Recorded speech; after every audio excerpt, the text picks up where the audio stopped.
Яңа елдан һәркем ниндидер могҗиза, өмет көтә, нәрсәгәдер шана, нәрсәнедер өметләнә.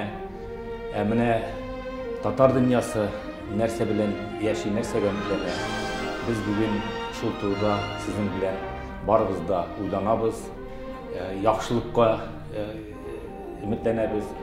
Чыннан да менә узган 30 ел гомеребез безнең татар дөньясының офыкларын киңәйтү бәрабәренә узды.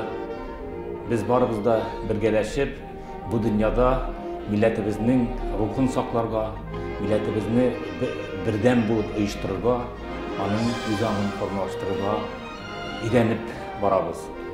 Бу Бөтендөнья татар конгрессының төп бурычы, бу төрле җирләргә, төбәкләргә, чит илләргә, бөтен җирләр дөньяда үзен татар итеп тойган һәм шул татарлыкны саклауга өметләнеп төрле эшләр оештырган милләттәшләребезгә кагыла.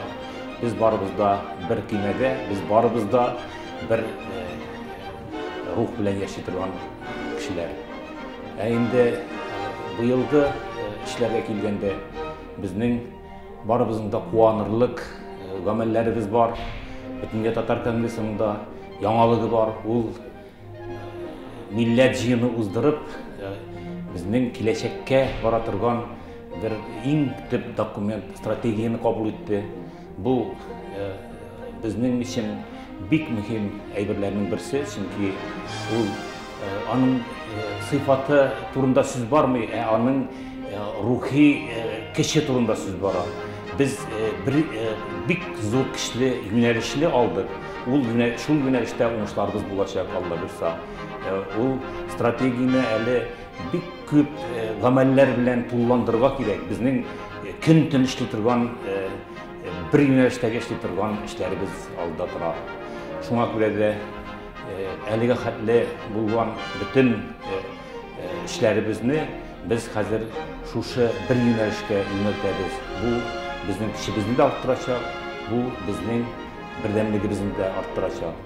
Татарстан соңгы елларда бигрәк тә безнең татар дөньясына игътибарын нык арттырды.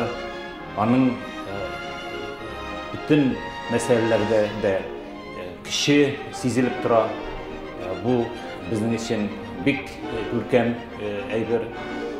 Бөтен дөньяга сибелгән татар оешмалары әлбәттә барысы да үзләрен шушы Татарстан тирәсендә туплануда күрәләр. Бу әлбәттә безгә бик кирәкле әйбер. Менә шушы Татарстанның көчен, аның булган ярдәмен кулланып, безгә бик күп мәсьәләләрне хәл итәсе бар. Булар әлбәттә стратегиядә язылган туган телебез мәсьәләләре, аны раслау өчен, аны тулы күләмгә кертү өчен әлбәттә безнең гаилә мәсьәләләрендә, җәмәгатьчелекнең, ата-аналарның көчен куллану, аларның бердәмлеген шушы эшкә юнәлтү, бу безнең алда торган бурычлар. Мин киләчәктә дә шушы татар дөньясы яшәр дигән өметтә, без көчле халык, без бердәм халык, менә шушы кешебезне югалтмыйча, аны тагын да куәтләп, аны тагын да